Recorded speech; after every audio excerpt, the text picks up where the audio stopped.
పూరా లోకల్.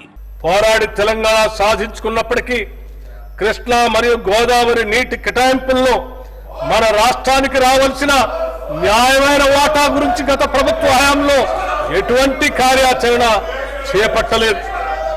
అంతేకాకుండా కృష్ణా జలాల్లోని 711 టీఎంసీలలో 511 టీఎంసీల నీటిని ఆంధ్రప్రదేశ్ను వాడుకోమని గత పాలకులు అధికారికంగా చెప్పారు.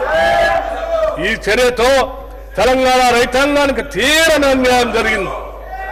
మేము మన రాష్ట్రానికి రావాల్సిన నీటి వాటా సాధించుకోవటానికి బ్రజేష్ కుమార్ ట్రిబ్యునల్ ముందు సహేతుకమైన మరియు గణాంకాలతో కూడిన బలమైన వాదనలు వినిపించాం. మన దిగువ రాష్ట్రమైన ఆంధ్రప్రదేశ్ తక్కువ కేటాయింపుతో ఎక్కువ నీటిని వినియోగిస్తున్న విషయాన్ని ట్రిబ్యునల్ ముందు ఉంచి ఇరు రాష్ట్రాల నీటి వినియోగాన్ని ఖచ్చితంగా గుర్తించడానికి మరియు నియంత్రించడానికి టెలిమెట్రీ వ్యవస్థని ఏర్పాటు చేయాలని సూచించాం.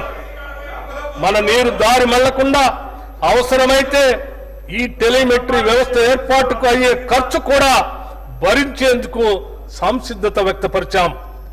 రాష్ట్రంలోని పెండింగ్ ప్రాజెక్టులన్నింటినీ పూర్తి చేసేందుకు ప్రణాళికలు రూపొందించుకొని ప్రాధాన్యత క్రమంలో ఏబీ కేటగిరీలుగా విభజించాం. తక్కువ ఖర్చుతో ఎక్కువ ఆయకట్టును సేద్యంలోకి తీసుకురావాలన్నది ప్రభుత్వ ఉద్దేశం. నల్గొండ, యాదాద్రి భువనగిరి జిల్లాల్లోని కరువు ప్రభావిత ప్రాంతాలకు నీటిని అందించడానికి వీలుగా ఉదయ సముద్రం బ్రాహ్మణ వెలమల లిఫ్ట్ ఇరిగేషన్ ప్రాజెక్ట్ ని ప్రారంభించాం.